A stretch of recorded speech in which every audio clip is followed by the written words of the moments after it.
What's up, guys? Welcome back to the channel for episode 3 of the weekly handheld news recap. Something new I like to do here on the channel. We don't have any major games to go over this week, but we're going to hit on some handheld PC news that we got out of Computex this week. Also some great stuff for SteamOS and Steam Deck, and a few items for Switch too. So let's go ahead and get into it.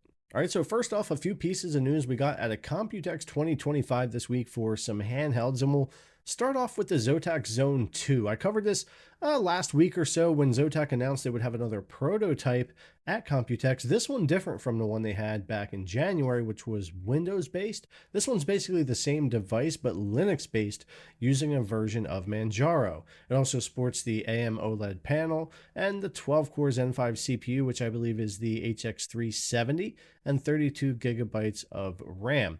It also, of course, has those track pads and some other features with the device. The original didn't really catch on or do very well last year. It did release kind of late and with some lower end specs. Now, this time with the HX370 and the RAM and the OLED and everything they have here, it is still only 7-inch, but they do have some decent specs. So I suspect as long as they launch sometime before September this year, they have a shot, at least a better shot than last year. But it really depends. The market's not huge for these right now. It's still kind of niche, and we'll have to see how it pans out. But JSAUX Zone 2 definitely on its way, with Windows and possibly Linux as well.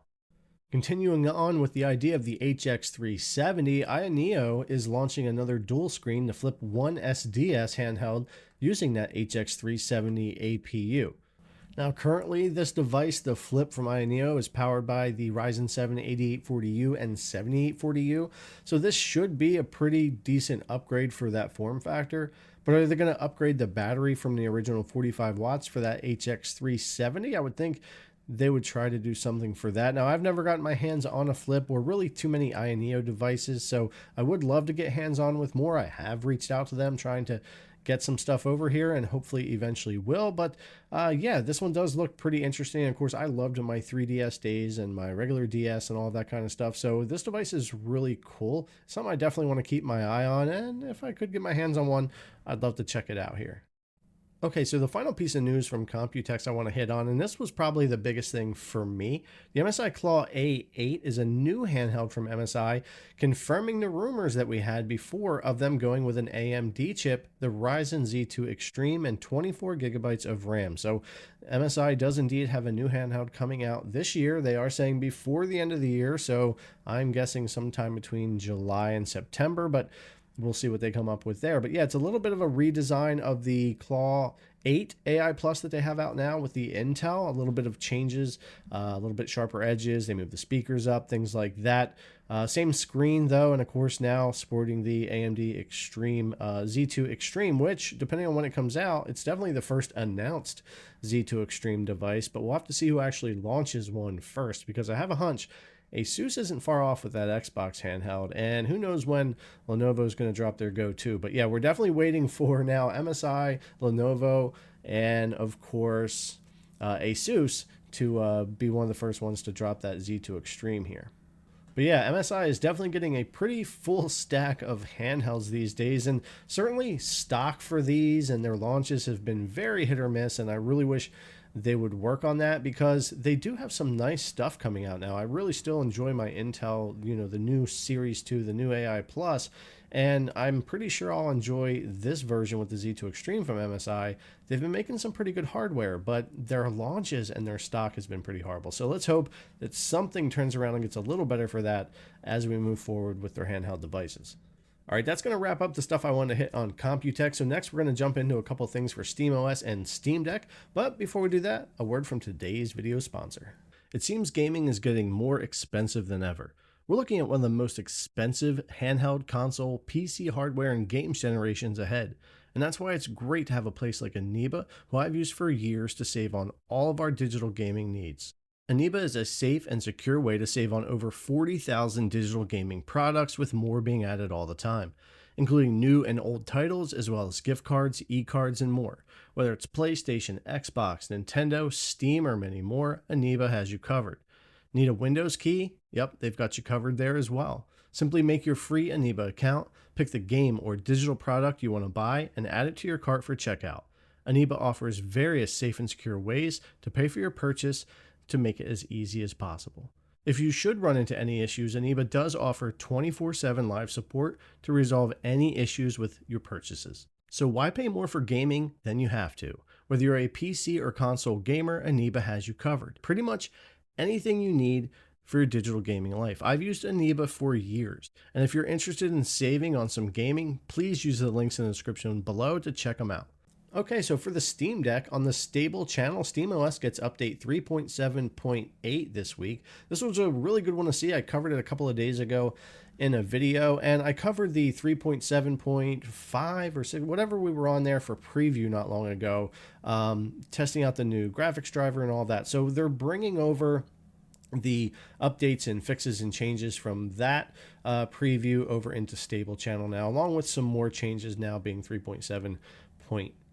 Now, I'll put a link in the description if you want to go check out the full blog, or a link to that other news video where I go over some of this a little bit more. But some of the highlights here for me, of course, was the updated graphics driver base, a few fixes with that, some stuff for VRR. There's added battery charge limit control in the settings, and also they've added official support for the Lenovo Legion Go S. Now, I have my Legion Go S Z2 Go on the way, and they should be shipping my Z2 or Z1 Extreme model soon. Best Buy is being a little bit behind on that one, but so they've added that, improved support for other AMD powered handhelds like the ROG Ally and original Legion Go, and they've updated the SteamOS recovery image for repairing SteamOS on Steam Deck and Legion Go S. If you'd like to test SteamOS on your own AMD powered handheld, you can use the SteamOS recovery image and follow the instructions. So they've officially released from Valve now SteamOS for installation on your Legion Go and your ROG Ally devices, and they have full instructions now to do that. And of course, I'm gonna have guides here for that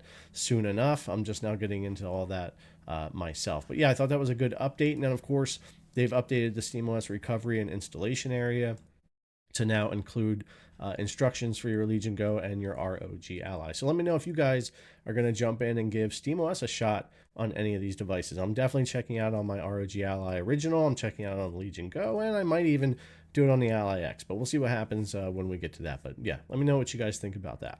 All right, and the final stuff I want to go over this week is the Switch 2. And anytime there's some decent stuff for Switch 2, I kind of like to talk about it. I'm really excited about this system coming.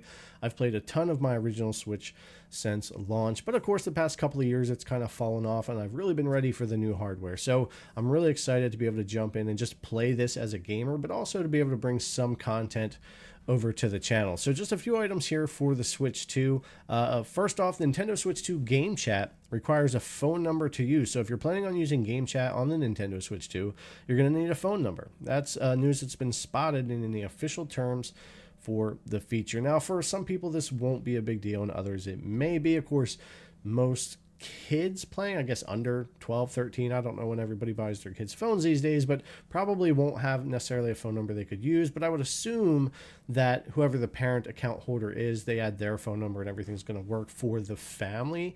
But we'll have to see how that works out there. But yeah, just be aware you will need a phone number in order to use the Switch 2 Game Chat. Okay, I thought this was pretty cool. Mario Kart World began development on Switch 1 and suffered performance struggles until Switch 2 delay offered a ray of hope. And I've seen a couple of videos and read a couple articles on this, but basically since around 2017, they had begun working on Mario Kart World, which was going to be a Switch 1 title, but they kept having a lot of technological issues with that, and they kind of just held off waiting once they found out more about the specs of the Switch 2, and then really kind of coming up with ideas to head that direction and make it a Switch 2 only title. Apparently there's just a lot of stuff that they're doing there that was just making it too difficult to develop it on the Switch 1. And honestly, not that surprising. With that original Tegra chip that we have in the Switch 1, the things they've been able to do have actually been pretty amazing off of that thing, but it certainly has some major limitations, and it's definitely time for us to move on to something else. And even though it may not be cutting edge, I'm happy with what they've got in the next Switch 2, at least when you look at a generational leap just from the Switch 1 to the Switch 2, and not necessarily comparing it to the more expensive highest end of handheld PCs out there. So yeah, definitely excited for that, but I thought it was interesting. Mario Kart World did start its development with Switch 1, but had to get delayed and kind of moved to Switch 2, and man, we just kept getting Mario Kart Deluxe over and over again, and you know what? They sold like over 50 million copies of that, so it worked out for them in the end. All right, and our final piece of Switch 2 news, which I also found pretty interesting, Nintendo's reportedly using Samsung to build main Switch 2 chips. Now, if I remember correctly, originally they had said they thought they could sell about 14 million units in their first section of sales, or their first fiscal year of sales, or something like that. And then they started wanting to ramp up production when they saw kind of how much demand there was, which I kind of find it hard to believe they wouldn't have already known how much demand there was. But I guess they had 8 to 10 million units ready for launch, and they're selling through all of that. So they go to Samsung and ask to, ramp up production, and it looks like they're more now targeting about 20 million Switch 2s by March of 2026. So that could be like 6 million more, 5 million more than they were originally predicting. So yeah, that's a lot. We did expect the system to sell a ton, and I'm sure it's going to continue. But yeah, Nintendo's got its hands full continuing to fill up with production and get those things out there so people can get them pre-ordered or get them ordered after launch date. But yeah, I found that to be pretty interesting, and it's nice to see that they are working to ramp up that production and try to keep a flow of systems out there. So hopefully this holiday season, it won't be completely impossible for people to get their hands on one. All right, guys, that's going to wrap it up. That's our recap for this week. Some notable news for the handheld scene that I kind of wanted to go through. The Zotac Zone 2 at Computex, the Claw 8 or A8 with the Z2 Extreme, the new iNeo Flip using the HX370, a nice update for Steam Deck's stable channel, and of course, SteamOS finally coming out more official and able to be installed on your Legion Go and ROG Ally is a great thing to see, and I can't wait to jump in and test that out and get some guides out for you guys on that as well, and some cool stuff for Switch 2. I like seeing the production being ramped up, and of course the interesting stuff for Mario Kart and the game chat needing your phone number. So let me know what you guys think about this week's news in the comments down below. As always, thanks a lot for coming to watch. I really appreciate it, and I'll see you in the next one.